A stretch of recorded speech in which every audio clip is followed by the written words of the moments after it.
បាទសូមជម្រាបសួរបងប្អូនសាជាថ្មីម្ដងទៀតបាទថ្ងៃនេះខ្ញុំនឹងបង្ហាញកង្កែបរបស់ខ្ញុំកាលពីមុនគឺខ្ញុំធ្វើកង្កែបកាលនៅពីទូចហើយនឹងរបៀបនៃការធ្វើត្រង់របៀបនៃការដាក់ទឹកហើយរបៀបនៃការយកកូនកង្កែបដាក់ចូលក្នុងត្រង់ដែលយើងចិញ្ចឹមណាបងប្អូនប៉ុន្តែឥឡូវនេះខ្ញុំមានវីដេអូคลิปថ្មីដើម្បីបង្ហាញដល់បងប្អូនទៀតតើកង្កែបនឹងវាធំប៉ុណ្ណា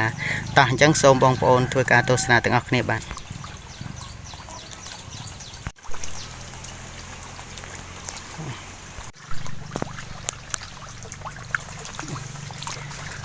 ធំណាស់បងប្អូនអើយធំណាស់ធំមែនតែននេះបាទនេះបាទទឹកដាក់កុំឲ្យពេញពេកកុំឲ្យលិចវាដាក់ល្មមមកវាអាចនៅបានតោះអញ្ចឹងយើងទៅមើលខាងនោះ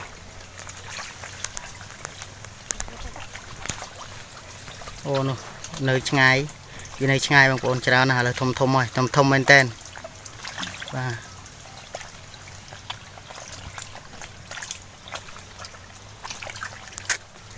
តោះឥឡូវយើងមើលខាងនេះទៀតបាទហើយយើងមើលខាងនេះមកបាទនេះព្រាតវានៅគៀក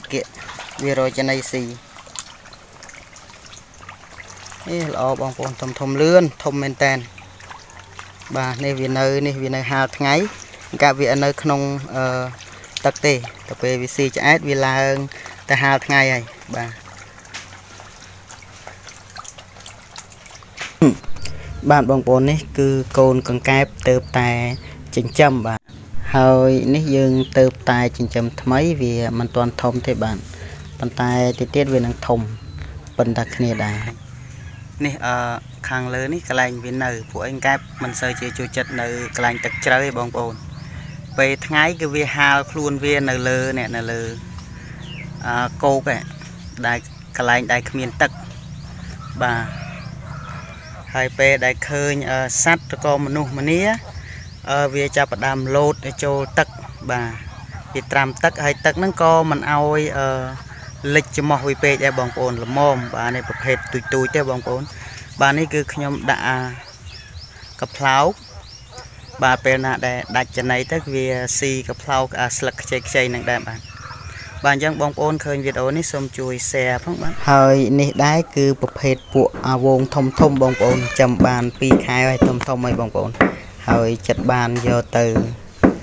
បរិភោគហើយបាទហើយកុំភ្លេចបងប្អូនជួយ share វីដេអូនឹងផងបាទហើយនេះគឺប្រភេទពួកអាវងធំហើយឃើញថាធំមែនតើឥឡូវយើងយកបរិភោគបានប្រើហើយបាទហើយជួយ share វីដេអូផងបាទអរគុណច្រើន